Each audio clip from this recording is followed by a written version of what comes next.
Bonjour à tous, vous aimez le véritable artisanat, les jolies choses et la douceur de l'enfance? Eh bien, je vous présente l'atelier de Lauriane, dit Georgette de la Jungle. Elle élabore, fabrique avec des matériaux sélectionnés, comme des tissus labellisés, pour le respect de l'environnement, dans un esprit toujours éco-responsable, une multitude d'articles cousus main, pour les petits et les grands, avec un regard toujours bienveillant sur leur environnement. Alors sans plus attendre, je vous propose de nous plonger dans l'univers de Georgette. Bonjour Lauriane, merci de nous accueillir dans ton bel atelier. Bonjour Gérald. on ressent tout de suite la nature et puis par le bois, par la vue, l'esprit, la lumière dans ton atelier. C'est vraiment l'esprit qu'on ressent par rapport à tes productions. Mais avant tout, avant de parler de ce que tu fais, est-ce que déjà tu peux nous expliquer le pourquoi du choix, enfin le choix du nom de ton entreprise? Je m'attendais à cette question, Georgette Gérald. de la Jungle. Georgette de la Jungle. Ouais, Georgette de la Jungle. Faut pas t'attendre non plus à une symbolique hyper pointue, hein. Alors Georgette, c'est le prénom de ma grand-mère maternelle avec qui j'ai passé beaucoup de temps pendant mon enfance et c'est probablement chez elle que j'ai vu la première fois une machine à coudre et je me souviens étant gamine adorer mettre le nez dans sa travailleuse avec toutes les petites bobines de fil, de toutes les couleurs, voilà. Donc je lui ai piqué son prénom tout naturellement quand il a fallu me créer un pseudo et après j'y ai accolé le patronyme de la jungle. Alors déjà pour évoquer probablement, j'imagine inconsciemment le côté vert, verdoyant, la nature de mon travail et puis aussi pour la petite référence à Georges de la Jungle, le personnage un peu loufoque, un peu gaffeur du dessin animé de notre époque. D'accord.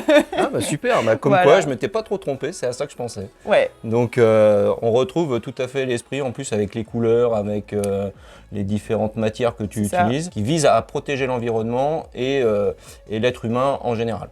Je veux pas dire l'homme, parce que je vais oublier la femme du coup. L'homme avec un grand H, l'homme et l'environnement. Et du coup, quelle est la nature de ta production? Je vais déjà commencer par t'expliquer que j'ai travaillé pendant 10 ans dans le domaine de la petite enfance et qu'à l'issue de cette expérience et de ces aventures plus ou moins réussies d'ailleurs, j'ai eu envie de plutôt mettre en avant ma créativité et de la mettre au profit du petit enfant. J'ai tout un pan de mes créations qui concernent l'enfance, donc les bébés, les enfants, avec des bavoirs, des serviettes de table d'autonomie, des gants. J'ai aussi tout un pan qui concerne les créations zéro déchet. C'est-à-dire? Alors c'est-à-dire tout ce qui va être création en tissu, donc lavable, pour pallier à tout ce qu'on jette et tout ce qui est utilisé de manière éphémère, type essuie-tout, lingette démaquillante, jusqu'au papier toilette lavable. Ok, donc tout ça vise justement à créer moins de déchets, être conscient de ce que l'on produit et éviter qu'on ait un impact trop important sur l'environnement. Oui, c'est ça. On parle beaucoup d'environnement, la protection, la sensibilisation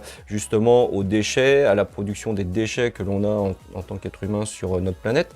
Mais on voit quand même qu'il y a quand même beaucoup de couleurs, il y a la poésie un petit peu dans ta production. D'où vient ton inspiration pour ta production? Alors, mon inspiration, j'ai envie de dire qu'au départ, c'est la simplicité. Tout ce que j'ai conçu, donc c'est des patrons que je dessine moi-même, c'est pour promouvoir la simplicité d'utilisation, la facilité et le côté pratique. Que ce soit les créations qui concernent les enfants, les bébés, mais aussi les créations pour toute la famille au sens large. Qu'est-ce qui m'inspire? Donc je te parlais du côté pratique, mais il y a surtout le côté esthétique. Parce que si c'est joli, nous en tant qu'adultes, mais aussi les enfants, si c'est chouette, si c'est attrayant, ça donne envie d'être utilisé. Donc moi, je vais m'orienter vers des motifs, des couleurs qui me parlent. Et après, j'ai envie de dire que c'est tout l'art de combiner un imprimé avec un autre pour créer une harmonie, pour créer un univers à chaque fois différent. Donc toute une poésie. Toute une poésie, tout un tas d'histoires. On rejoint encore le domaine de la petite enfance, avec des animaux qui vont être mis en scène, avec des imprimés floraux. Voilà, c'est beaucoup de choses de l'ordre du domaine de l'enfance et de la poésie, t'as raison. Comment tu organises en fait tes collections? Chaque saison peut-être, ça suit un petit peu, j'ai envie de dire, la mode en général, le même rythme, ou tu as vraiment ton rythme à toi qui suit quelque part peut-être le rythme de la nature, ou peut-être as-tu ton propre rythme? Déjà, tu as parlé de collection et je fonctionne pas du tout par collection comme certaines créatrices vont pouvoir le faire en sélectionnant... J'ai le droit de me tromper. Tout à fait. Et moi, je vais t'expliquer. Je vais t'expliquer pourquoi, Gérald. En fait, il y a des nanas créatrices qui vont choisir un tissu, un imprimé, et qui vont décliner toute leur gamme d'articles avec ce même imprimé, et qui vont renouveler l'imprimé chaque saison.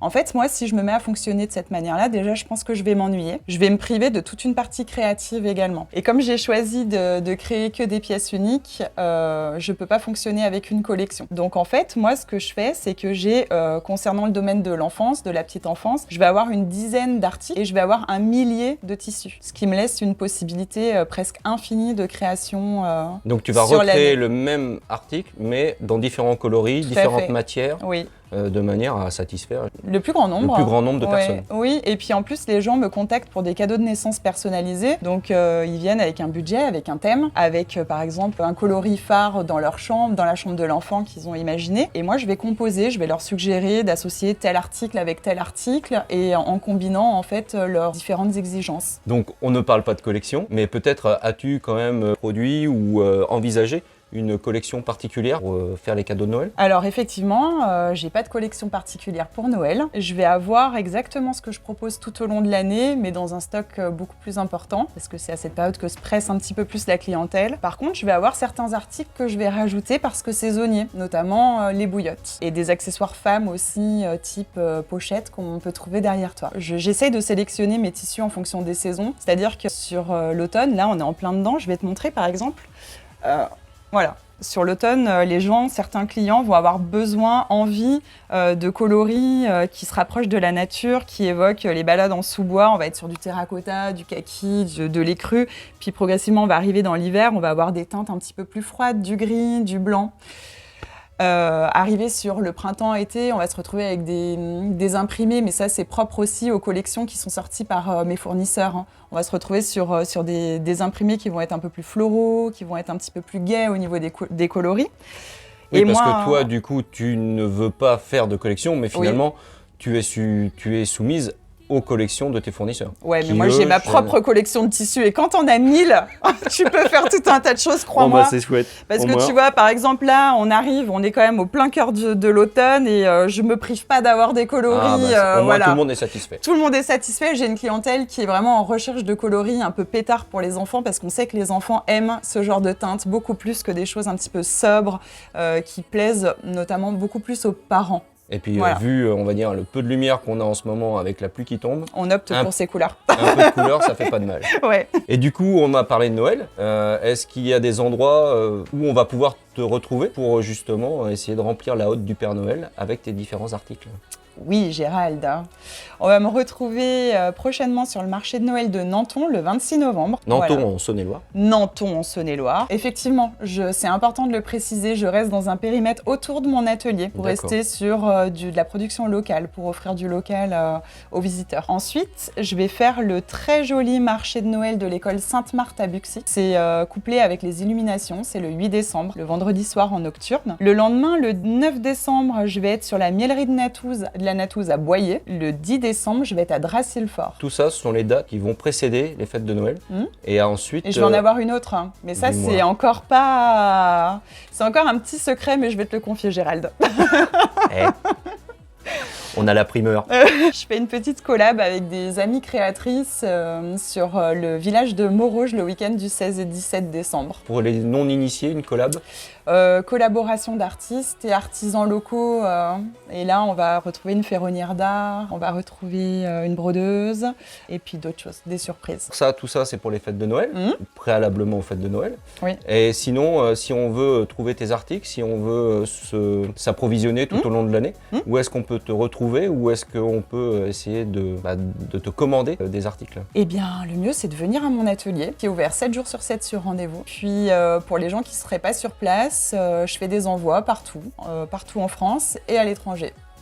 Donc je mettrai les coordonnées de Lauriane autour de cette vidéo et puis n'hésitez pas donc à la contacter. En tous les cas, merci Lauriane de nous avoir accueillis dans ton atelier. Je vous invite à retrouver Lauriane sur les différents marchés aux différentes dates qu'elle vous a indiquées dans cette vidéo et surtout n'hésitez pas à la contacter pour passer commande, faire vos cadeaux de Noël dans un premier temps. Et puis adopter des gestes éco-responsables en utilisant des lingettes, tout autre ustensile qui évite de faire des déchets. Merci encore Lauriane, et puis À bientôt!